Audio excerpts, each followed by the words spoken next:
एक वक्त का किस्सा है। मालकोटी नामी गांव में एक बिट्टू नाम का लड़का अपनी माँ बाप और बीवी छम्मो के साथ रहता था, जो रोजाना सुबह को घर से निकलता और मछलियाँ पकड़ता और फिर उन्हें बाजार में बेचकर पैसे कमाता, और वो यूं ही सादगी के साथ अपनी जिंदगी गुजर बसर कर रहा था। उसी गांव में कम्मो नाम का लड़का मोबाइल की दुकान चलाया करता था। उसकी दुकान कुछ खास नहीं चलती थी। जबकि दूसरी तरफ बिट्टू घर आता है। अम्मा, क्या हाल है आपका? अब आपकी तबीयत कैसी है? शुक्र है बेटा, अब तो सुबह से बहुत बेहतर है। अच्छा बेटा, आज कुछ कमाई हुई कि नहीं? हाँ अम्मा, आज तो मेरी अच्छी कमाई हुई है, इसलिए मैं आते हुए घर के लिए फ्रूट खरीद कर आया हूँ। ये तो आपने बहुत अच्छा किया। मैं आपसे फ्रूट मंगवाने वाली थी। डॉक्टर ने अम्मा को फल खाने की ताकीद की है। बेटा, अल्लाह तुझे और दे, तू मेरा इतना ख्याल रखता है। अल्लाह तुम दोनों का नसीब अच्छा करे। दूसरी तरफ उसी गांव में मीठे नाम का लड़का अपनी बीवी नसीबो कैंची और सास के साथ रहता था। नसीबो, तू ही मुझे मशवरा दे कि मैं किसी तरह रातों रात अमीर हो जाऊँ। मीठे, तू बस बैठ कर यही सोचता रहे पियो, और वहाँ तेरा दोस्त कम्मू पैसे कमा कर अपने मोबाइल की दुकान खोल के बैठा है। एक तो तू जब भी मुँह खोली कोई फजूल ही बात करी।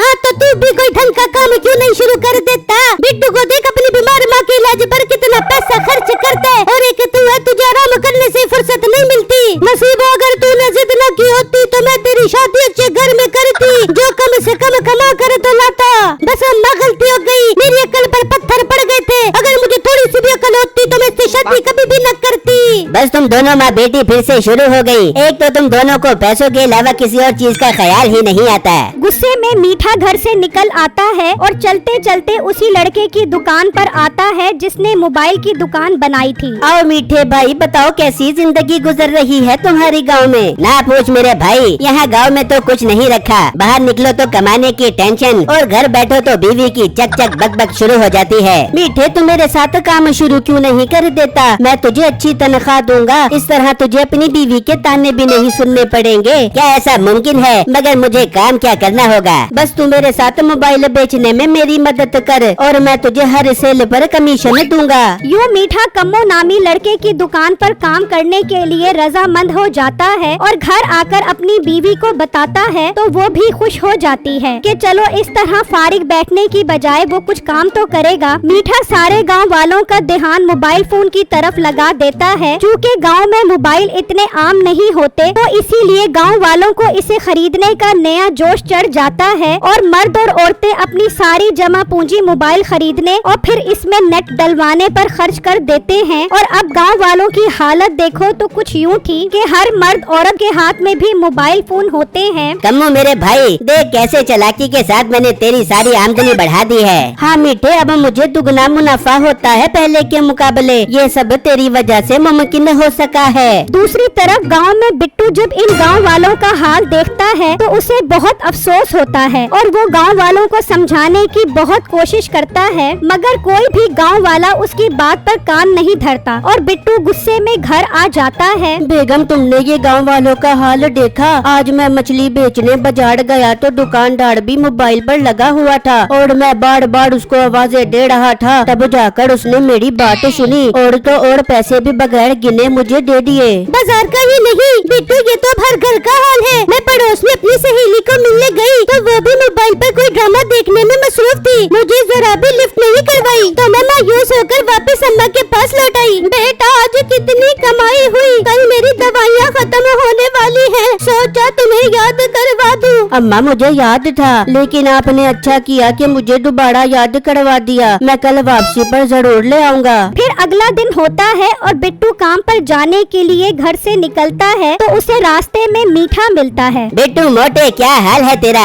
आजकल तो ज्यादा नजर नहीं आता, कहाँ होता है तू आजकल? मीठे भाई, मैं तो यही होता हूँ। रोजाना सुबह मछलियाँ पकड़ने जाता हूँ, और शाम को इन्हें बाजार में बेचने चला जाता हूँ, और वापसी पर सीधा घर जाता हूँ। कभी हम दोस्तों के साथ भी बैठ जाया कर। वैसे तेरे पास मोबाइल कौन से वाला है? मीठे भाई, मोबाइल तो मैंने कभी नहीं खरीदा, मुझे जरूरत ही महसूस नहीं हुई। मेरे भाई, तू तो बहुत ही अनोखा है। आजकल के दौर में तेरे पास मोबाइल नहीं, जबकि हर बच्चे के हाथ में मोबाइल है। ये फजूल है, मुझे इसकी जरूरत महसूस नहीं नहीं होती, इसलिए मैंने कभी नहीं खरीदा। मगर दोस्तों की बुरी सोबत असर दिखाती है। आहिस्ता आहिस्ता बिट्टू मीठा और उसके लोफर दोस्तों के साथ बैठने लगता है। वो रात को देर से घर आता और सुबह देर से उठता। काम पर भी उसका ज्यादा दिल न लगता और पैसे भी बहुत कम कमाता, और जो पैसे वो कमाता तो दोस्तों में उड़ा देता। कई हफ्ते गुजर गए और घर का खर्च भी मुश्किल से पूरा होने लगा। तो फिर बिट्टू के माँ बाप को फिक्र सताने लगी। तभी बिट्टू घर आता है। बिट्टू, अब आप काम पर ध्यान नहीं देते, इसी वजह से घर का खर्चा भी मुश्किल हो गया है। हाँ बिट्टू, छम्मो ठीक कह रही है। अम्मा तो मैं और क्या करूँ, जो कमाता हूँ लाकर आप ही को देता हूँ, और कहाँ से कमा कर लाऊं, मैं तो बहुत तंग आ गया हूँ। यूँ चंद दिन गुजर जाते हैं कि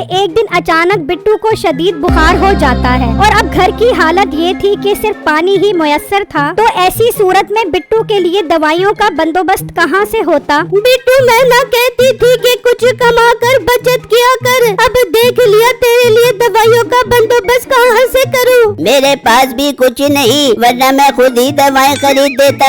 इस सब के दौरान बिट्टू को अपने वो लोफर दोस्त शिद्दत से याद आने लगे। क्यों ना मैं अपने दोस्तों को फोन करके उनसे मदद मांगू, अब तो मेरे पास मोबाइल भी है। उसने अपने सब दोस्तों को बारी बारी फोन मिलाया, मगर जैसे ही उनको बिट्टू की बीमारी का पता चलता, वो ये सोचकर फोन बंद कर देते कि कहीं वो उधार ही ना मांग ले। दोस्त फोन नहीं उठाते, बिट्टू उदास हो जाता है। मगर छम्मो के दिल में बिट्टू के लिए रहम आता है और वो दवाई लेने के लिए गांव के डॉक्टर के पास जाती है। डॉक्टर साहब, मेरे शोहर की तबीयत बहुत खराब है, मुझे कोई दवा दे दे जिससे वो ठीक हो जाए। बहन, ऐसे तो मैं आपको दवाई लिखकर नहीं दे सकता, जब तक मुझे उसकी बीमारी का इल्म न हो जाए। मेरे शोहर को 2 दिन से बहुत बुखार है और इसी वजह से वो काम पर भी नहीं जा सकते। अगर आपको जहमत न हो तो मेरे साथ घर चलकर उन्हें देख ले। ये सही रहेगा, मैं उसकी बीमारी का भी पता लगा लूंगा और उसको दवाई भी लिख दूंगा। फिर वो घर की तरफ चल पड़ते हैं और छम्मो डॉक्टर साहब को बिट्टू के पास ले आती है। डॉक्टर उसका मुआयना शुरू कर देता है। इसको शदीद बुखार है और इसे कई दिनों के लिए आराम की जरूरत है। डॉक्टर साहब, हमारे पास तो दवा खरीदने के पैसे ही नहीं है, आप हमें उधार दवाई ले दे, मैं वादा करती हूँ जल्दी आपके पैसे लौटा दूंगी। डॉक्टर साहब भला आदमी होता है और उनकी दवाइयाँ खरीदने में मदद करता है। ये सब देखकर बिट्टू को शदीद अफसोस होता है। काश मैं अपने माँ बाप और बीवी की बात मान लेता तो आज इन्हें इतना शर्मिंदा न होना पड़ता।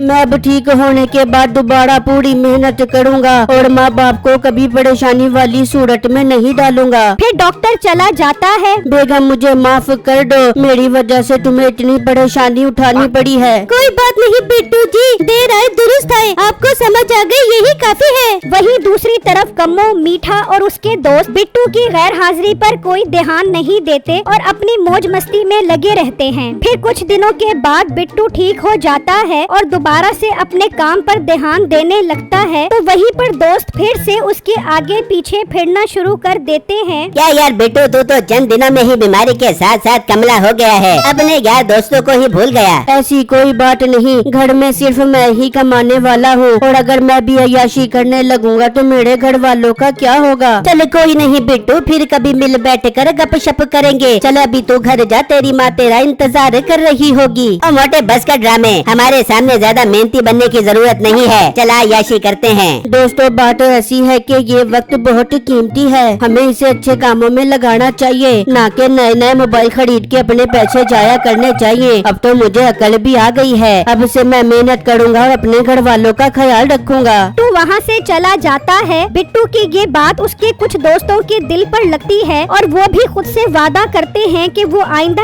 ऐसा कोई काम नहीं करेंगे और अपने वक्त और पैसे की भी बचत करेंगे। आहिस्ता आहिस्ता पूरे गांव वाले इस मोबाइल नामी बला और आफत से खुद को छुड़ाने में कामयाब हो जाते हैं और मीठे को जिस बात का डर था वही हुआ। इन दोनों की दुकान आहिस्ता आहिस्ता मांद पड़ने लगी। अब ये आलम था कि बैलेंस भी हफ्ते बाद ही कोई डलवाता। कम्मू ये सब देखकर बहुत नाउम्मीद हुआ और उसने मीठे को भी काम से निकाल दिया। मीठा काम से निकाले जाने पर बहुत पछताया और वापस आ गया और अपनी बीवी को सारी बात बताई। हाय मीठे, तू तो एक नंबर का मनुष्य है, तेरे पाँव उसकी दुकान पर पड़े तो उसका काम ही बंद करवा दिया तूने।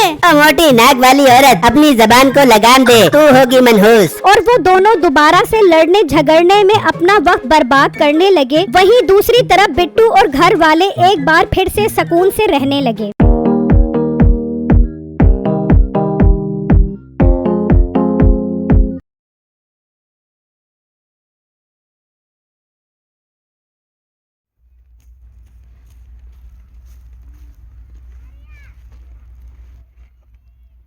गंदा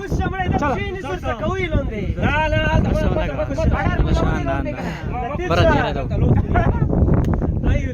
लतीफ सरते ना कुछ यार मुझ चाल